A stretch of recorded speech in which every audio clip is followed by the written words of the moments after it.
বন্ধুরা আপনাদের জন্য নিয়ে আসলাম এই বি টেস্ট অফ করার টিউটোরিয়াল। আশা করি আমার পেজটিকে একটি ফলো দিবেন আর ভিডিওটি শেয়ার করবেন, কারণ আপনার একটি শেয়ারে আরও অনেক ভাই উপকৃত হবে। আপনার একটি শেয়ার আরও অনেক ভাই এই পোস্টটি দেখতে পারবে, তারা এই সমস্যা থেকে মুক্তি পাবে। আশা করি আপনিও এই সমস্যার ভিতর আছেন যদি আমার মতো নতুন ইউজার হয়ে থাকেন। তাই আমিও এই সমস্যা ফেস করেছি, আপনাদের জন্য সমাধানটি নিয়ে আসলাম। আশা করি আপনি ভিডিওটি শেয়ার করছেন, শেয়ার করে অন্যকে দেখে এই সমস্যা থেকে পরিত্রাণের সুযোগ করে দিন। ধন্যবাদ সবাইকে, ভিডিওটি দেখতে থাকুন। বি টেস্ট এটা এমন একটা বিষয় ফেসবুকের, আপনাকে বি টেস্ট এটা অ্যাড করার জন্য ওরা বলে, আমরা যারা নতুন আমরা ভুলে ওইটাতে চাপ দিয়ে দিই বা ওইটা অ্যাক্টিভ করে দিই, কিন্তু এর পরবর্তীতে দেখা যায় আমাদের এই বি টেস্ট অন করার কারণে আমাদের বিভিন্ন যে পোস্টগুলো আর আমাদের প্রোফাইলে আমরা খুঁজে পাই না। আমরা দেখি আমাদের ভিডিওটি সম্পূর্ণ ডাউনলোড হয়েছে, এই সব কিছু ঠিক হয়েছে, সাকসেস হয়েছে, ভিউ লেগেছে সব কিছু, কিন্তু আমরা যখন আমাদের ফোল্ডারে যাই বা আমাদের ফেসবুকে আমরা ঢুকি, তখন আমরা দেখি যে এই ভিডিওটা খুঁজে পাওয়া যাচ্ছে না।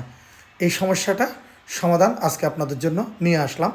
মনোযোগ দিয়ে আমার ভিডিওটি পুরোটা দেখবেন, কষ্ট করে যদি দেখেন তাহলে আপনাদের এই সমস্যা থেকে আপনারা প্রতিকার পাবেন। তো দেখেন আমি কিভাবে কি করেছি, আমার একটা ভিডিও আমি সম্পূর্ণ দিয়েছি। এই ভিডিওটি দেখলে আপনারা বুঝে যাবেন কিভাবে আপনারা এবি টেস্টের এই সমস্যা থেকে সমাধান পাবেন। আপনারা যারা ভুলে টেস্ট করে অন করে ফেলেছেন, অনেক চেষ্টা করছেন, খুঁজে পাচ্ছেন না। আমিও অনেক চেষ্টা করেছি, খুঁজে পাই নাই। কালকে আমি রাত অনেকক্ষণ ঘাটাঘাটি করেছি, কারণ আমি অনেকগুলো ভিডিও পোস্ট করি, আমার ভিডিও আমি দেখতেছি না।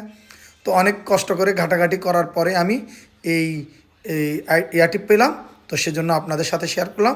আশা করি আপনাদের উপকারে আসবে। আপনারা সবাই এটি ফলো করুন আর বি টেস্টার অফ করে দিন, আপনাদের ভিডিওগুলো সুন্দরভাবে আপনাদের প্রোফাইলে থাকুক। ধন্যবাদ সবাইকে, আর ভিডিওটি শেয়ার করে দিবেন যাতে অন্যর কাজে লাগে। আপনি রিল আপলোড করেছেন কিন্তু আপনার আইডিতে রিল খুঁজে পাচ্ছেন না, এরকম সমস্যা অনেকেরই হচ্ছে, আমারও হয়েছে। সমাধান এসে গেল। দেখুন আমি কিভাবে কি করতেছি। আমরা বি টেস্ট যেটা, এটা অন রাখলে আমাদের এই সমস্যাগুলো হয়। এই জন্য আমরা বি টেস্ট কখনো অন করব না। সেই সমস্যা থেকে মুক্তি পেতে কী করতে হবে দেখেন। প্রথমে আপনার ড্যাশবোর্ডে যাবেন, এরপরে যাবেন আপনার, দেখেন আমি মার্ক করে দিয়েছি সেটিংস প্রাইভেসি। এরপরে সেটিংসে যাবেন, সেটিংসে যাওয়ার পরে আপনারা যাবেন মিডিয়াতে। এই যে মিডিয়াতে আসলেন, মিডিয়াতে ক্লিক দিবেন। মিডিয়াতে ক্লিক দেওয়ার পরে আপনি একদম স্ক্রল করে নিচে চলে যাবেন। নিচে চলে যাইলে আপনি দেখবেন এবি টেস্টিং, এটাতে ক্লিক দিলেন। দেখেন আমার এখানে অন আছে, অনটা এখন আমি অফ করে দিব। ইনাবেল আছে, এটাকে আমি ডিজেবল করে দিব, অফ করে দিলাম। এই যে দেখেন, এরপরে আপনি ব্যাকে চলে যাবেন, আপনার সমস্যার সমাধান এখন থেকে পোস্ট করবেন, সাথে সাথে দেখতে পারবেন ওই সমস্যা থেকে মুক্তি।